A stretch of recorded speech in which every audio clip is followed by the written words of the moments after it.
યાર આવું ઠંડુ વાતાવરણ હોય અને એની અંદર ના આવે એવું તો શક્ય જ નથી. Hi, I am Niral. Welcome back to my છાટો વ્લોગ્સ. આ વરસાદના મોસમમાં એકદમ ઠંડી ઠંડી હવા હોય અને ગરમા ગરમ કોફી ના હોય એવું તો પોસિબલ જ નથી.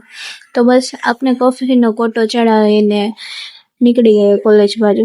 યાર આ વરસાદમાં બહાર જવું તો બધાને ગમે, પણ કોલેજે જવાની વાત આવે એટલે જાણે કે હાબત તૂટી ના પડે. પછી તો શું, પાણીમાં છપાક કરતા કોલેજે પહોંચી ગયા. એમાંય તમે કોલેજે જઈને જુઓ તો વરસાદના વાતાવરણમાં કોઈ જ ના દેખાય. 2 છાંટા પડે ને બસ બહાનું હોય આજે તો રજા. અને વરસાદમાં અમારી કોલેજની દિવાલો તમને સિગ્નલ ના આપે એવું તો પોસિબલ જ નથી. બસ ઠંડી ઠંડી હવા ખાતા થોડો નાસ્તો પણ કરી લીધો અને કેમેસ્ટ્રીના એક્સપેરિમેન્ટ વગર અમારો દિવસ તો સાવ નકામો જ છે. સો મળીએ કોઈ આવી જ નવી મોજ મસ્તી સાથે. ત્યાં સુધી બધાને મારા જય Shri Krishna and bye bye.